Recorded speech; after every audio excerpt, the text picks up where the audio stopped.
All right, welcome to The Explainer. Today, we're diving into a huge question, a decision that pretty much everyone thinks about at some point. It's a real fork in the road for your career and honestly, for your whole life. It really comes down to this one question, doesn't it? Do you stay and build your career where you're comfortable, where everything's familiar? Or do you take that big leap of faith and chase opportunities in a whole new country? And this isn't a small choice. We're talking about something that can literally define your future.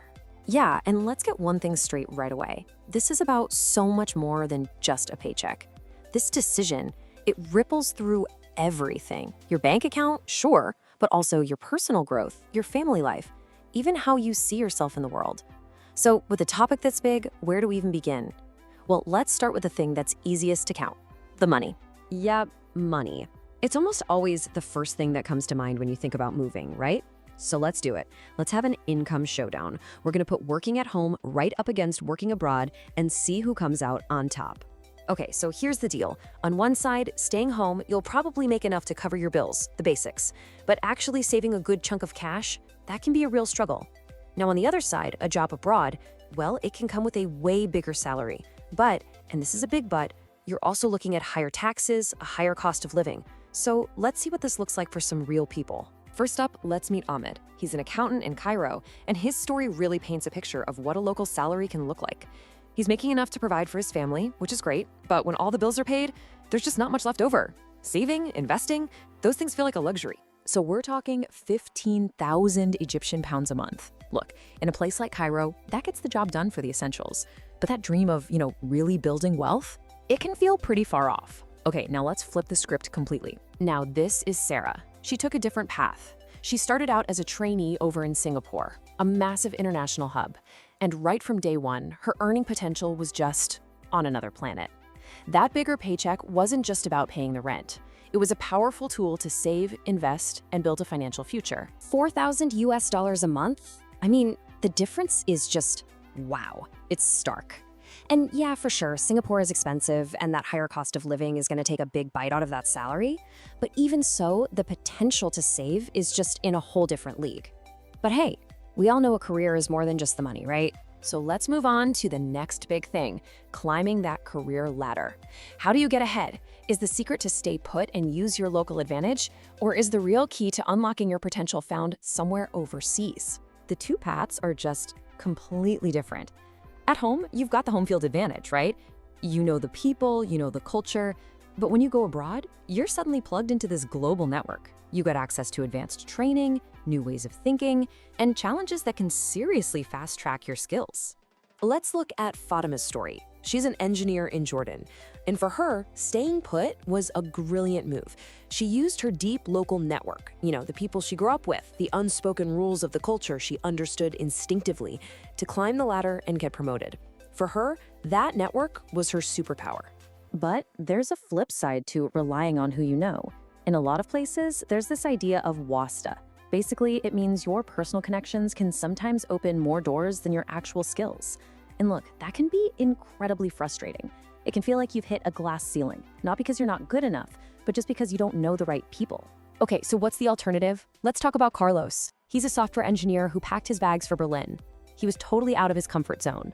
New city, new language, but that challenge forced him to adapt and learn so much so fast. And that's exactly what made him the perfect candidate for a top-tier global tech firm. All right, so maybe you earn more and you learn more when you're abroad. Sounds great, but what's it actually cost you to live there? This is where we get into the nitty-gritty, the day-to-day stuff, what you're paying versus what you're getting in return. Nothing tells this story better than rent. It's the biggest bill for most of us. So in Cairo, you might be paying around 3,000 Egyptian pounds. Now let's jump over to London. A similar place? We're talking 2,000 pounds sterling. Let that sink in. That's a difference of like 40 times. It's an absolutely mind-blowing number that can just devour a huge piece of that big foreign salary. So you see the trade-off, right?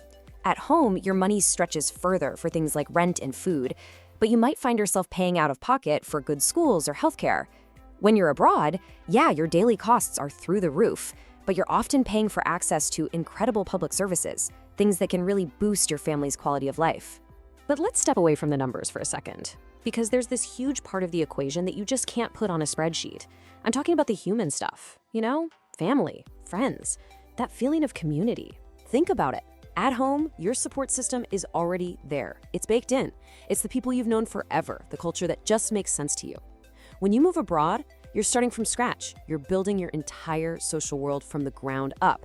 And that risk of feeling lonely, of feeling like an outsider, man, that is very, very real. And this brings us back to Fatima, and she puts it so perfectly. She says that being close to her family in Jordan gives her an emotional stability that no amount of money could ever buy. And that's it, isn't it? It's a different kind of wealth, one that doesn't go in a bank, but might be the most important one of all for your happiness. Okay, so we've looked at income, career growth, the cost of living, and that all-important human factor. After all that, how in the world are you supposed to choose? Let's try and pull it all together. If we were to make a little scorecard here, a pattern starts to show up pretty quickly. If your number one goal is making more money and climbing the ladder fast, abroad probably gets the check mark. But if you're looking for lower costs and that rock-solid foundation of family and community, home wins, hands down. So what's the big takeaway? It's that there's no one-size-fits-all answer. There's no single winner. And that brings everything right back to you, doesn't it? The right choice is all about your personal priorities. What's most important to you right now, in this phase of your life? Are you all about chasing that financial goal? Or maybe you're focused on accelerating your career? Or is it really about that feeling of emotional stability?